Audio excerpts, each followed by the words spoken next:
من شرور أنفسنا ومن سيئات أعمالنا من يهده الله فلا مضل له ومن يضلله فلا هادي له ونشهد أن لا إله إلا الله وحده لا شريك له ونشهد أن سيدنا ونبينا ومولانا محمدا عبده ورسوله صلى الله عليه وعلى آله وأصحابه وأزواجه وذرياته وبارك وسلم تسليما كثيرا كثيرا.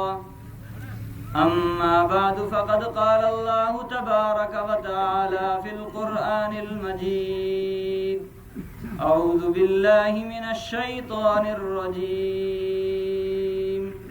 بسم الله الرحمن الرحيم. إنا أعطيناك الكوثر فصل لربك وانحر. وقال في موضع آخر: قل إن صلاتي ونسكي ومحياي ومماتي لله رب العالمين. وقال في موضع آخر: يوم يفر المرء من أخيه وأمه وأبيه وصاحبته وبنيه لكل امرئ منهم يومئذ شأن يغنيه. وجوه يومئذ مسفرة ضاحكة مستبشرة ووجوه يومئذ عليها غبرة ترهقها قترة أولئك هم الكفرة الفجرة. وقال رسول الله صلى الله عليه وسلم: لا تزال قدم ابن آدم حتى يسأل عن خمس: عن عمره فيما أفناه، وعن شبابه فيما أبلاه، وعن ماله من أين اكتسبه وفيما أنفقه، وماذا عمل فيما علم، أو كما قال عليه الصلاة والسلام. صدق الله مولانا العظيم وصدق رسوله النبي الكريم، ونحن على ذلك لمن الشاهدين والشاكرين والحمد لله رب العالمين. میرے بزرگوں اور دینی بھائیوں،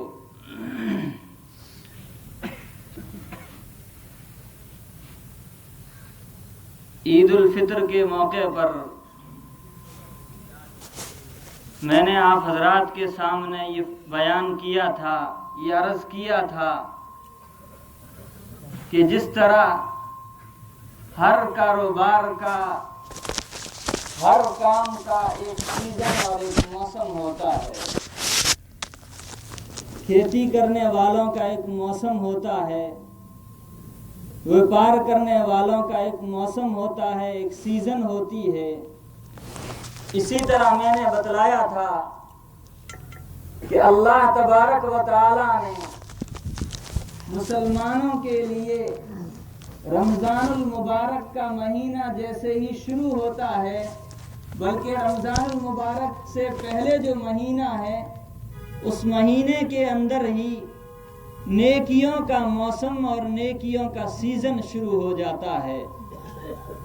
اب اس سیزن کے اندر جو مسلمان آگے بڑھ کر کے، جو مسلمان نیک اعمال کو زیادہ کر کے اللہ تبارک و تعالیٰ کو راضی کر لیتا ہے، تو اللہ تبارک و تعالیٰ اس کے نامۂ اعمال کے اندر اس کے لیے جنت کا فیصلہ فرما دیتے ہیں۔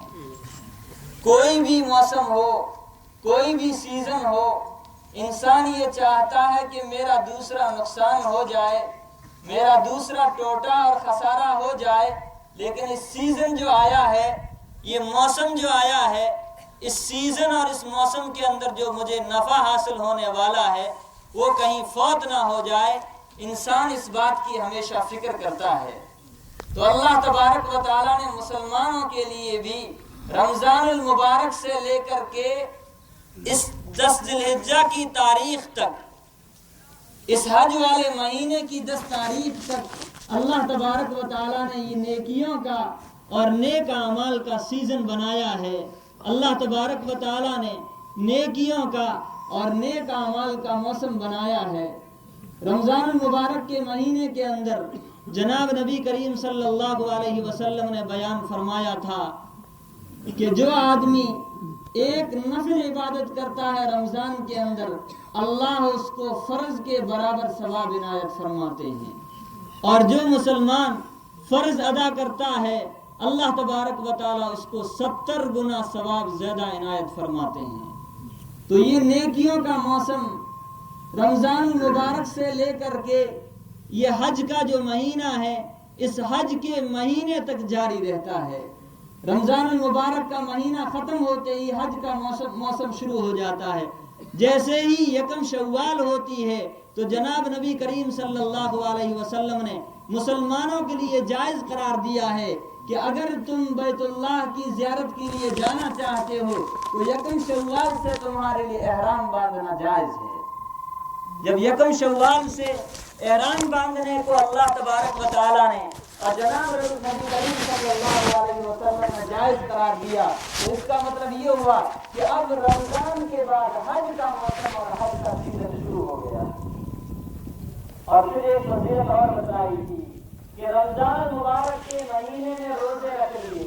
رمضان مبارک کے مہینے کے روزے رکھنے کے بعد چاند کا جو 10واں مہینہ ہے، اس 10ویں مہینے کے اندر اگر کوئی مسلمان 6 روزے رکھ لیتا ہے، یعنی شوال کے مہینے کے اندر اگر کوئی مسلمان 6 روزے رکھ لیتا ہے تو اللہ تبارک و تعالیٰ اس کو پورے سال روزے رکھنے کا ثواب عنایت فرماتے ہیں۔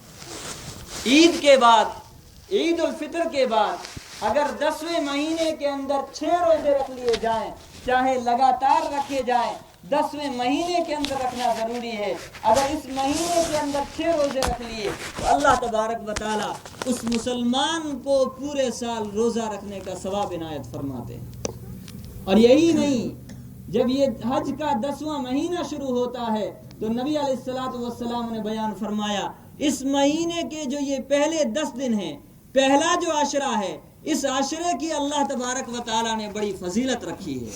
نبی علیہ الصلوۃ والسلام بیان فرماتے ہیں جو مسلمان اس 10ویں مہینے کے اندر، اس 12ویں مہینے کے اندر عرفے کے دن سے پہلے 8 دن تک اگر کوئی مسلمان 1 دن کا روزہ رکھتا ہے، اللہ تبارک و تعالیٰ اس کو 1 روزے کا ثواب 1 سال کے برابر عنایت فرماتے ہیں۔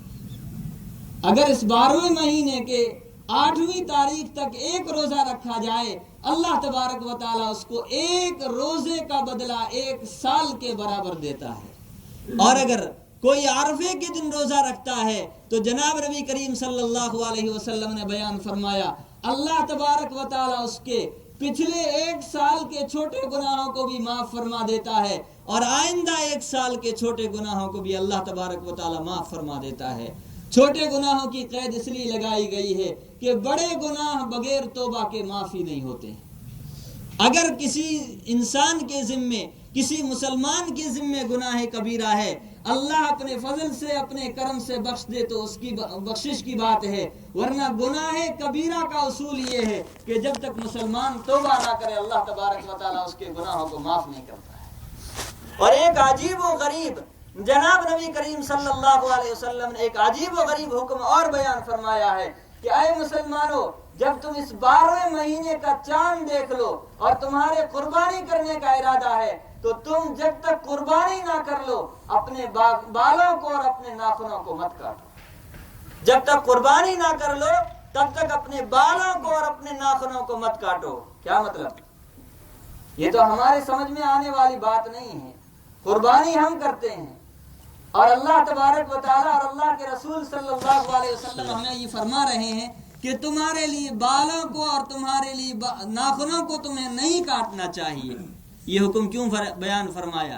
اس لیے کہ یہ مہینہ حج کا مہینہ ہے، اور حاجی جب احرام باندھ لیتا ہے تو تو احرام باندھ لینے کے بعد اس کے لیے نہ بال کاٹنا جائز ہے، نہ ناخن کاٹنا جائز ہے، نہ خوشبو لگانا جائز ہے، کوئی چیز جو ممنوعات احرام میں سے ہے کوئی چیز اس کے لیے کرنا جائز نہیں ہے۔ تو جناب نبی کریم صلی اللہ علیہ وسلم بیان فرماتے ہیں جو لوگ مکہ مکرمہ میں چلے گئے، جن لوگوں کو اللہ نے توفیق دی، جن کو مال دیا، جن کو دولت دی، اور اللہ تبارک و تعالیٰ کی توفیق سے وہ مکہ مکرمہ اور مدینہ منورہ کی زیارت کے لیے چلے گئے، ان کا تو حج ادا ہو رہا ہے، لیکن پورے دنیا کے مسلمان، پوری دنیا کے مسلمان ان حاجیوں جیسی شکل اختیار کر لیں۔ وہ حاجی بال نہیں کاٹتے ہیں، وہ حاجی ناخن نہیں کاٹتے ہیں، تو تم بھی اپنے بالوں کو مت کاٹو، تم بھی اپنے ناخنوں کو مت کاٹو۔ اللہ تبارک و تعالیٰ کی جو رحمتیں، اللہ تبارک و تعالیٰ جو ثواب، اللہ تبارک و تعالیٰ جو فضل اور جو کرم ان حاجیوں کے اوپر فرمائے گا، اور دوسرے مسلمان جو پوری دنیا کے اندر رہتے ہیں، اللہ تبارک و تعالیٰ صرف ان حاجیوں کی مشابہت کی وجہ سے، بال اور ناخن نہ کاٹنے کی وجہ سے اللہ سارے مسلمانوں کو حاجیوں کے برابر ثواب عنایت فرماتا ہے۔ کتنی بڑی فضیلت کی بات ہے کہ ناخن مت کاٹو، بال مت کاٹو، ناخن مت کاٹو، بال مت کاٹو، حاجیوں جیسی شکل اختیار کر لو، ان کے جیسے بن جاؤ، اللہ تبارک و تعالیٰ ان کے جیسی شکل اختیار کرنے کی وجہ سے تمہیں بھی وہ ثواب عنایت فرما دے گا۔ اور دو چیزیں تو ایسی ہیں جو اس مہینے کے علاوہ پورے سال میں کبھی ادا ہی نہیں ہوتی۔ یہ مہینہ ایسی فضیلت والا ہے کہ دو چیزیں اس مہینے کے اندر ایسی ہے کہ اس مہینے کے علاوہ اور ان دنوں کے علاوہ وہ کبھی ادا ہی نہیں ہوتی ہے۔ پہلی چیز تو حج ہے کہ پورے 12 مہینے کے اندر بیت اللہ وہی ہے، مسجد حرام وہی ہے، منی وہی ہے، عرفات وہی ہے، مزدلفہ وہی ہے، مدینہ منورہ اور دیگر مقامات مقدسہ وہی ہیں، اور طواف کرنے کی جو شرائط 12 مہینے ان دنوں کے علاوہ 11 مہینوں اور 12 مہینے کے اندر بھی پائے جاتے ہیں، لیکن یہ جو چند ایام ہیں ان ایام ہی کے اندر حج ادا ہوتا ہے، ان کے علاوہ کسی دوسرے ایام کے اندر حج ادا ہی نہیں ہوتا ہے۔ مسلمان بیت اللہ کا طواف کرے گا تو نفلی طواف ہوگا، مسلمان وہاں جا کر کے قربانی کرے گا تو صدقہ ہوگا، وہ حج کی قربانی نہیں ہوگی۔ تو دو اعمال ایسے ہیں جو ان دنوں ہی کے اندر ہوتے ہیں، دوسرے دنوں کے اندر ادا ہی نہیں ہوتے ہیں۔ پہلا عمل تو یہ ہے کہ حج ان ایام کے علاوہ دوسرے ایام کے اندر ادا ہی نہیں ہوتا ہے، اور دوسری چیز قربانی ہے۔ دوسری چیز قربانی ہے کہ قربانی سال کے 12 مہینوں کے اندر کبھی ادا ہی نہیں ہوتی ہے، صرف 10، 11، 12 ذی الحجہ کو ادا ہوتی ہے۔ اس کے علاوہ کسی تاریخ کے اندر آپ چاہے کتنے ہی جانوروں کو ذبح کر دیں تو وہ صدقہ خیرات تو ہوگا لیکن وہ قربانی نہیں ہوگی۔ تو اللہ تبارک و تعالیٰ نے اس مہینے کو بڑی فضیلت بخشی ہے، اللہ تبارک و تعالیٰ نے اس مہینے کو بڑی اہمیت دی ہے۔ اور ایک عمل اور ہے جو اللہ تبارک و تعالیٰ کو بڑا محبوب ہے اور اللہ تبارک و تعالیٰ کو بڑا پسند ہے، وہ عمل یہ ہے، جناب نبی کریم صلی اللہ علیہ وسلم نے بیان فرمایا کہ جب عرفے کا دن ہو، عرفے کی جب فجر کی نماز تم ادا کرو تو عرفے کے دن یعنی 9ویں ذی الحجہ کی فجر کی نماز سے لے کر کے 13ویں ذی الحجہ کی عصر کی نماز تک ہر نماز کے بعد مردوں کے لیے تکبیر تشریق بلند آواز سے پڑھنا ضروری ہے۔ مردوں کے لیے ہر فرض نماز کے بعد بلند آواز سے تکبیرات تشریق کو پڑھنا ضروری ہے، واجب ہے، اور عورتوں کے لیے ہر فرض نماز کے بعد آہستہ آواز سے تکبیرات تشریق کا پڑھنا واجب ہے۔ ہم تمام ایک مرتبہ تکبیرات تشریق کو بلند آواز سے پڑھ لیں تاکہ جن کو یاد نہیں ان کو بھی یاد ہو جائے۔ اللہ اکبر لا الہ الا اللہ اللہ اکبر وللہ الحمد۔ یہ فضیلت تو ہو گئی ماہ رمضان المبارک سے لے کر کے یہ 12ویں مہینے کی 10 تاریخ تک۔ یہ قربانی کیا ہے؟ ہمیشہ ہر عید کو اکثر بیان کیا جاتا ہے کہ یہ قربانی حضرت ابراہیم علیہ السلام کی سنت ہے۔ حضرت ابراہیم علیہ السلام نے اپنے بیٹے کو ذبح کرنے کے لیے لٹا دیا، اپنے بیٹے کے گردن کے اوپر چھری چلا دی، لیکن اللہ کو چھری چلانا منظور نہیں تھا۔ اللہ کو ان کا امتحان مقصود تھا کہ ابراہیم میرا کہنا مانتا ہے یا میرا کہنا نہیں مانتا ہے۔ اللہ زیادہ اعمال کو نہیں دیکھتا ہے، اللہ بندے کی اطاعت کو دیکھتا ہے، اللہ بندے کے دل کی فکر اور دل کے شوق کو دیکھتا ہے۔ اللہ تبارک و تعالی بندے کے اخلاص کو دیکھتا ہے۔ اگر کوئی بندہ ریاکاری کے ساتھ کسی کو دکھلانے کے لیے 1000 رکعت نفل نماز پڑھتا ہے اور ایک مسلمان خالص اللہ کو راضی کرنے کے لیے 2 رکعت نفل نماز پڑھتا ہے تو 1000 رکعت پڑھنے والے کے مقابلے میں یہ 2 رکعت پڑھنے والا افضل ہے۔ کیوں؟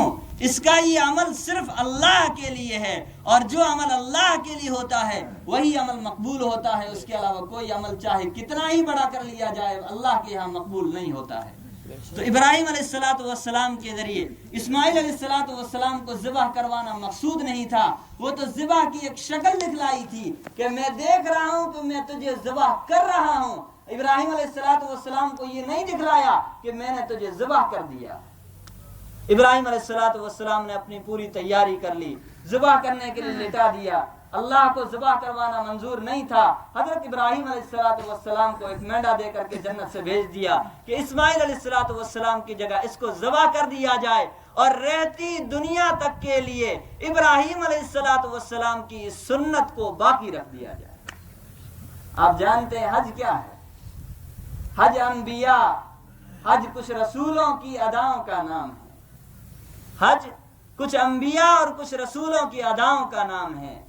عرفات کے میدان میں جانا، منی میں جانا، کنکریاں پھینکنے کے لیے جانا، مزدلفہ کے اندر جانا، صفا اور مروہ کے درمیان دوڑنا، یہ اللہ کے پاکیزہ بندے انبیاء صلحاء کی چند اداؤں کا نام ہے کہ انہوں نے اللہ کے لیے کام کیا، اللہ ان سے اتنا خوش ہوا کہ اس کام کو اللہ تبارک و تعالیٰ نے رہتی دنیا تک کے لیے جاری کر دیا۔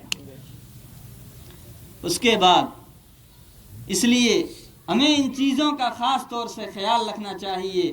یہ چیزیں استحباب کے درجے کی ہے یا سنت کے درجے کی ہے، اس کو ہمیں نہیں دیکھنا چاہیے۔ جب نبی کریم صلی اللہ علیہ وسلم نے ہمیں بتلا دیا ہے تو ان سنتوں کے اوپر اور ان مستحبات کے اوپر ہمیں عمل کرنا چاہیے۔ جیسے ہی یہ مہینہ شروع ہو تو مہینہ شروع ہونے سے پہلے ہمیں اپنے بالوں کو اور اپنے ناخنوں کو کاٹ لینا چاہیے جو لوگ قربانی کرنا چاہتے ہیں۔ اور تیسرا عمل یہ ہے کہ جب 9ویں ذی الحجہ ہو تو فجر کی نماز سے تکبیرات تشریقات کو بلند آواز سے شروع کر دینا چاہیے۔ اور اس کے بعد یہ جو دن آتا ہے، اس دن کے اندر جو مسلمان قربانی کر سکتا ہے اس مسلمان کو ضرور قربانی کرنی چاہیے۔ اس مسلمان کو اپنی طرف سے بھی قربانی کرنی چاہیے۔ اللہ گنجائش دے تو اپنے والدین کی طرف سے بھی کرنی چاہیے، اور اللہ اور گنجائش دے تو جناب نبی کریم صلی اللہ علیہ وسلم کی طرف سے بھی کرنی چاہیے۔ حضرت عبداللہ ابن عمر رضی اللہ تعالیٰ عنہ بیان فرماتے ہیں، نبی علیہ السلام مدینہ منورہ کے اندر 10 سال رہے۔ کتنے سال رہے؟ نبوت ملنے کے بعد نبی علیہ السلام 13 سال تک مکہ مکرمہ میں رہے اور 10 سال مدینہ منورہ میں رہے۔ حضرت عبداللہ بن عمر رضی اللہ تعالیٰ عنہ بیان فرماتے ہیں، نبی علیہ السلام مدینہ منورہ کے اندر 10 سال تک ہمیشہ 2 قربانیاں فرماتے تھے۔ کتنے مینڈے ذبح کرتے تھے؟ 2 مینڈے ذبح کرتے تھے، اور ذبح کرنے کے بعد ہی فرماتے تھے، پہلے مینڈے کو ذبح کرنے کے بعد نبی علیہ السلام یہ دعا کرتے تھے، اللہم تقبلہ منی کما تقبلت من خلیلک ابراہیم علیہ السلام، اے اللہ اس ذبیحے کو تو میری طرف سے ایسے ہی قبول کر لے جیسے تو نے حضرت ابراہیم علیہ السلام کی قربانی کو قبول کر لیا۔ اور اس کے بعد دوسرے مینڈے کو نبی علیہ السلام ذبح فرماتے، اور ذبح فرمانے کے بعد یہ فرماتے، اے اللہ اس مینڈے کو دنیا کے ان مسلمانوں کی طرف سے قبول کر لے جو مسلمان قربانی کرنے کی طاقت نہیں رکھتے ہیں۔ تو نبی علیہ السلام تو ہمیشہ اپنی امت کی طرف سے قربانی کرتے رہے، اپنی امت کی طرف سے ہمیشہ قربانی کرتے رہے۔ اور صرف قربانی ہی نہیں، نبی علیہ السلام کے تو ہمارے اوپر کتنے احسانات ہیں، کتنے بڑے بڑے احسانات ہیں کہ ہم ان ایک احسان کا بھی حق ادا نہیں کر سکتے ہیں، ہم تو صرف اس کی شکل اختیار کر سکتے ہیں۔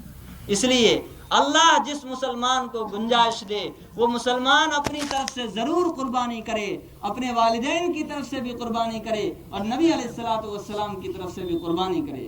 قربانی کی بڑی فضیلت آئی ہے۔ صحابہ کرام رضوان اللہ تعالی علیہم اجمعین نے نبی علیہ الصلوۃ والسلام سے پوچھا، ہم یہ جانور کو ذبح کرتے ہیں، خام خواہ کا خون بہا دیتے ہیں، کتنے ہی جانوروں کا اس دن ہم خون بہا دیتے ہیں، ہمیں اس جانوروں کے خون بہانے کے اندر کیا ملے گا؟ نبی علیہ الصلوۃ والسلام نے بیان فرمایا، اے میرے صحابہ، یہ تمہاری قربانی رائے گا نہیں جائے گی، یہ تمہاری قربانی بیکار نہیں جائے گی۔ اس قربانی کا مقصد کیا ہے؟ اس قربانی کا منشا کیا ہے؟ اس قربانی کا منشا اور اس قربانی کا مقصد یہ ہے کہ اللہ تبارک و تعالی راضی ہو جائے۔ صحابہ نے فرمایا ہمیں کیا ملے گا؟ نبی علیہ السلام نے فرمایا بکل شعرۃ حسنہ، ہر بال کے بدلے تمہیں اللہ ایک نیکی عطا کرے گا، ہر بال کے بدلے اللہ تبارک و تعالی ایک نیکی عطا کرے گا۔ انسان اگر اپنے سر کے بال لے کر کے گننا اور شمار کرنا چاہے تو شمار نہیں کر سکتا ہے، تو جانور کے پورے بدن کے اوپر بال ہوتے ہیں، کوئی انسان شمار کر سکتا ہے؟ کوئی انسان ان بالوں کو شمار نہیں کر سکتا ہے۔ تو اللہ تبارک و تعالی ایک جانور کو ذبح کرنے کے بدلے میں، ایک جانور کی قربانی کرنے کے عوض میں اللہ اتنا ثواب عنایت فرمائے گا، اتنا ثواب عنایت فرمائے گا کہ قیامت کے دن مسلمان ہی سوچے گا کہ مجھے اتنی نیکیاں کہاں سے مل گئی۔ اس لیے ہمیں قربانی ضرور کرنی چاہیے، اور جن کے اوپر قربانی واجب ہے، قربانی ضروری ہے، وہ قربانی نہیں کرتے ہیں، نبی علیہ الصلوۃ والسلام کی طرف سے ان کے لیے بڑی سخت وعید ہے۔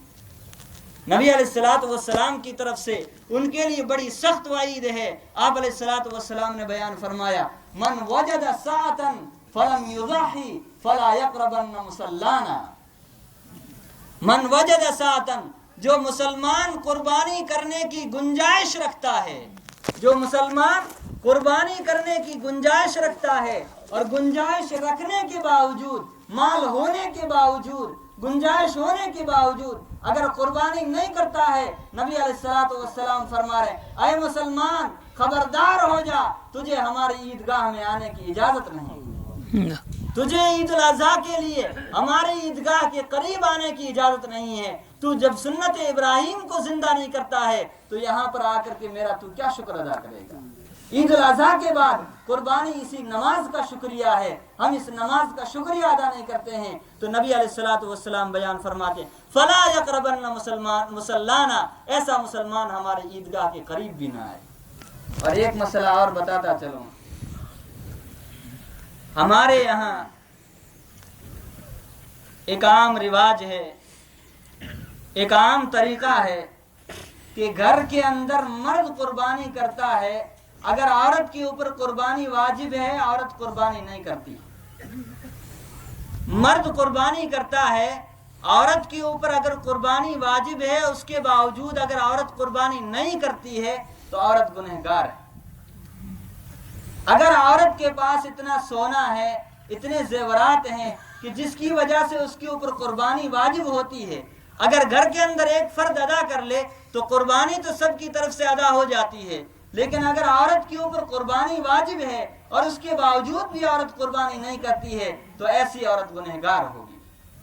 جس طرح ہم مسلمان صرف اپنے مال کی زکوٰۃ دیتے ہیں، اگر عورتوں کے اوپر زکوٰۃ واجب ہے تو عورتیں اپنی طرف سے زکوٰۃ ادا نہیں کرتی ہے، حالانکہ عورتوں کے اوپر الگ سے زکوٰۃ واجب ہے، جس طرح مردوں کے اوپر اپنے مال کے اندر زکوٰۃ واجب ہوتی ہے۔